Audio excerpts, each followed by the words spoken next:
Hey everyone, this is Brian at F Studios, and on this edition I am going to talk about SideChain Processing and dynamic mixing. Now, I know there's already a lot of articles out there that talk about this kind of stuff, but I am actually going to try to give you guys examples of how to use it or where to use it. And of course, this video is probably going to be mostly useful for beginners. Most everybody else who's been doing this for a while probably already knows the ins and outs of all that stuff, and so they don't really need to hear too much about this stuff. They already know what they need to know. Now, to give you some background on this, for most of the tracks that I've done, I predominantly record rock music, metal music, kind of into the blues area, punk, some jazz, things like that. Most of the time, I had stuck with a static mixing approach. And static mixing means that you just pretty much you set your levels and your faders or your mixing board or whatever, blah, blah, blah, and you just leave them there. You know, you get it all to sound good, and you just leave it right there. And with the type of music I'd be doing, I'd also run a master limiter on the master channel while I'm actually mixing it to hear what everything is going to sound like. Because doing that, I'm able to create a mix that sounds much more closely to what I want to hear for the finished commercial product, as opposed to just making a good mix and then sending it off to mastering and have all that done later. And when the technique I would usually use would be to set the limiter up so that it just starts to tickle the transients that are still present on the guitar tracks. At which point I would then turn all the rest of the tracks on and adjust the attack and the release on the limiter, so that everything still had a really nice sound to it. It didn't sound like it was distorted, overcompressed, or anything of the sort. And then I would boost it back up to 0 dB or somewhere reasonably close where I can still get to the point I want to be at volume-wise without clipping. But even though that works out pretty well, it has its own drawbacks. One of the big drawbacks, or actually that I was trying to avoid with this newer track, was as you add more and more stuff into the mix, it just squishes everything else down so it's quieter and quieter. It gives you the perceived level of loudness, but the reality is your basic rhythm tracks, such as your drums, your guitars, your bass, they all get buried farther and farther down in the mix. And on this particular track, this particular song, I wanted to change that up. I wanted to keep the bass guitar and the drums to remain relatively constant at their levels to be relatively constant throughout the entire track, with maybe a few exceptions here and there as I added in other elements and took away other elements. Now, what that means to accomplish that is that I would have to do dynamic mixing.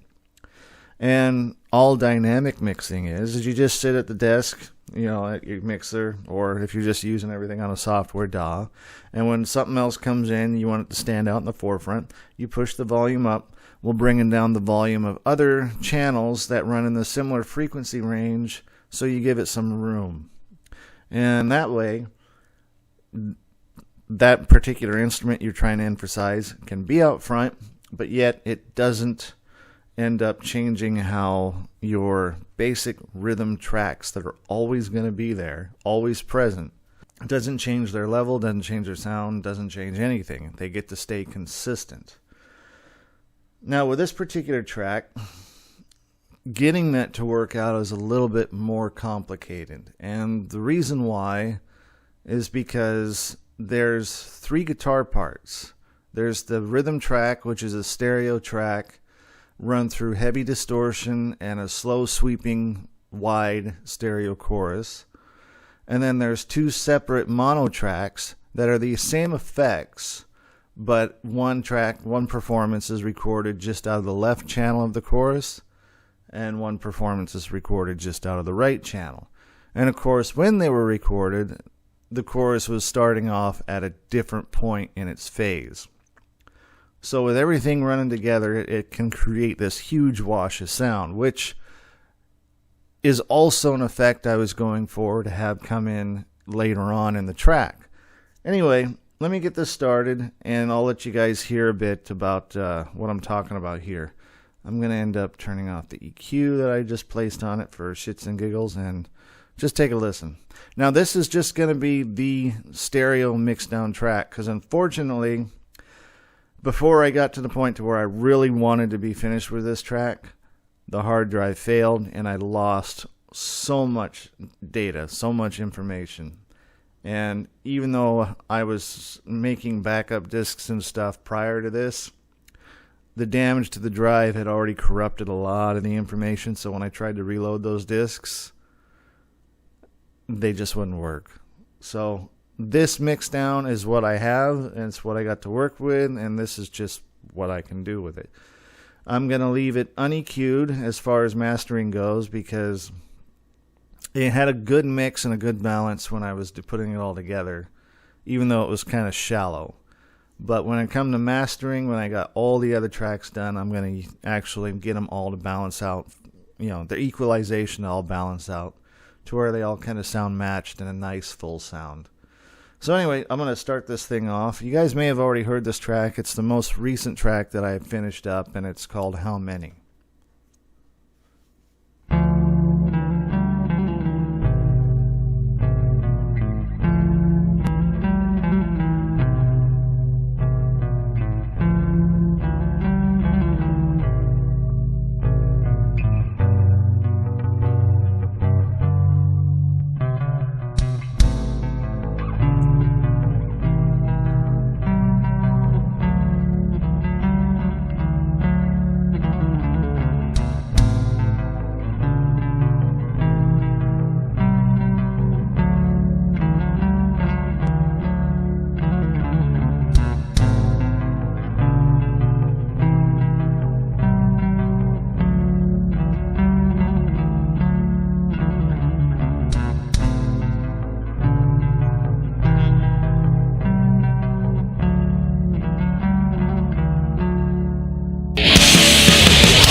Okay, so you guys should have been able to hear that. That was the start up through the first verse, then the section that just kind of glues the first and second verse together. So what we got going on there is when we first start out, it's just the backing vocals, the drums, the bass, and the stereo rhythm guitar track. And everything is set up in the mix so that it is pretty much just right up there at 0 dB, just right at the very top. Then when the verse came in, you guys heard the two melodic accompaniment guitars that are supposed to kind of, they're there to accompany the actual vocal melody. Now, the thing is that makes this a little difficult for just doing some basic, really simple dynamic mixing is when that secondary guitar track, the two mono tracks, panned hard left, hard right, when they come in, you normally would think, okay, well, when that guitar track comes in, we'll just turn down the rhythm guitar track, so, like so, to make room for it. And generally speaking, that would work. But the way this track is composed, the way it's set up, or the way everything's played, it might not work out quite right for this track. And the explanation is, I'm going to try to explain this here. Hopefully it makes sense to you guys. Is when you get a track like this where everything is really loud, it's really up there and everything, and then all of a sudden you drop out an instrument, like the guitar in this case, and you have it down at a lower level, it's distracting. It throws you a little off kilter when you're trying to listen to the song, you're into the groove and whatnot, because all of a sudden it just doesn't sound right anymore. Something's off. And what I usually refer to it as is a sonic hole, because you got your levels up here, and they're going and going and going and going and going. You're coming along, and then all of a sudden, boom, it drops down. Okay, so there's a hole there, and unless the song is actually composed to do that, it does become distracting. I mean, it's always distracting to me, and just kind of throws me out of the groove when I hear stuff like that, because it's like, wait a minute, that's not right. That doesn't sound right. It should be more consistent, or something to that effect. Now, of course, the track is pulled down, so it opens up the space necessary for the accompanying guitar. But the accompanying guitar track is not always playing. There's a short section where it's silent. It goes da da ba da ba da ba da ba da ba da da da. Okay. This track was originally recorded at 6/4 time signature, but I think if I were to try to actually notate it all, I think it would actually be a 12/8. Now, I'm not 100% certain of that because I really don't know anything about writing and reading sheet music. Maybe some of you guys out there who are more adept at that can help me out on this, but the way I'm seeing it is like, it's got a count of the 6/4 count. It's 1, 2, 3, 4, 5, 6. 1, 2, 3, 4, 5, 6, right?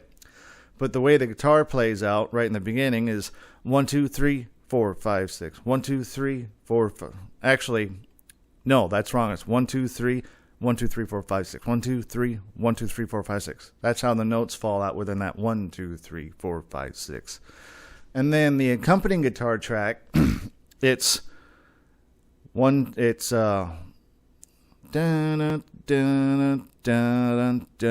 so that actually can be counted as 1, 2, 3, 4, 5, 1, 2, 3, 4, 5, 1, 2, 3, 4, 5. So the 6 at that point is silent. So it's within the 1, 2, 3, 4, 5, 6 count of the 6/4 time signature.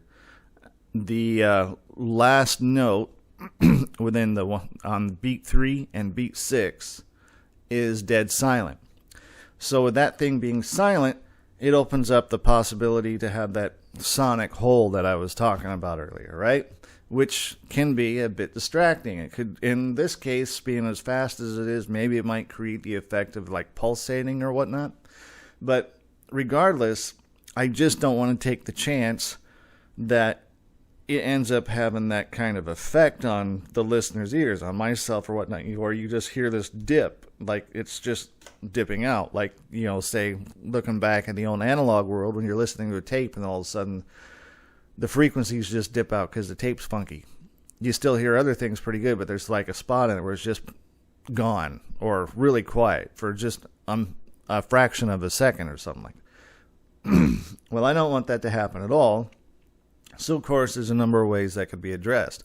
I mean, we could go in and just sit here with a fader and just go up and down really fast every time that silent spot comes in. The only problem with that is there's going to be no consistency in where I place the fader. Now, obviously, it may not really matter as long as I'm close. It may be close is good enough, but I don't want to take that chance either. There's got to be a better way of doing it.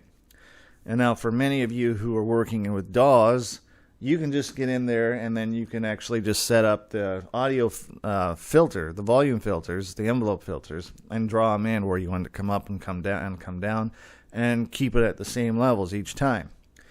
And well, that works out too. With this machine here, I can actually go into the mix features and I can do the similar function as opposed to just drawing them out like you would on the DAW. This machine, you just set up the numerical values per the channel. But it's still more time consuming than I really want to have to deal with. So I want a simpler solution. And the simpler solution comes down to sidechain processing. Now, when we talk about sidechain processing, most people always talk about sidechaining up a compressor. And the effect is pretty much the same. The idea is that you compress the signal down to quiet it down when, that the key source comes in and sets it all off. But I didn't want to do that because even though the compression algorithms in the AW4416's digital mixer are really clean, it's still doing what a compressor does, compressing the sound. I don't want it to compress the sound. I just want it to turn it down. So what kind of a processor does that? A ducking processor. And it's quite commonly used with background music and narration in videos, television commercials, radio commercials, radio in general. And so that's what I've set up here. And on this particular mixer board, it's really easy. Anything that is on the right side of your key source channels can be set up to be activated or to have a processor sidechained on it. And it's real simple to do. So say like channels 4 and 5, that was where my rhythm guitar tracks were. And then let's say channels 1 and 2 were where the accompanying guitar tracks were. So I go to 4 and 5. I turn the dynamics processor on, and I run up to the ducking processor. Select that, and I tell this machine to key in from auxiliary 1 or auxiliary 2.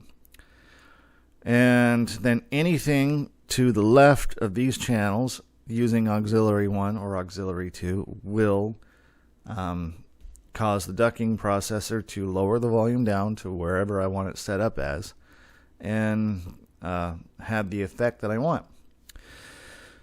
And then with the accompanying guitar tracks, let's say again they're on channels 1 and 2, I would just turn on the auxiliary and turn up the faders. And that's it. I'm done with it. Now the processor is going to control everything. And so all I really got to worry about is just how I set up the threshold, the attack, the decay, and the hold features on the ducking processor, and how much the range I want it to come in and actually take out to operate the tracks, to the volume on the track, so that it quiets down when it needs to quiet down, and it comes back up when it needs to come up. So you set the threshold to pretty much anywhere you want, somewhere that's going to be activated by the signal from the auxiliary fader. And then you set the attack so that it's fast as possible. Set the decay as fast as possible. Set the hold as short as possible. And it will allow the signal from the rhythm guitar track now to come in and out as necessary when that accompanying guitar track is silent. So you never hear the volume coming up and down for the whole overall mix. It stays at a consistent level. One day, line up to fuel her fire. With each one, flame increases sensibly higher. With ravenous pain, she consumes through texting, message, and calls, soon will come home. And then, like the section that's coming up, now I want to have this bigger perceived level of loudness, this bigger wash of sound coming in from all the guitars and everything. So, once again, with this dynamic mix set up with the sidechain processing, it's real easy to do. We go back into our auxiliary settings, and we just turn the faders down. And that takes care of it all.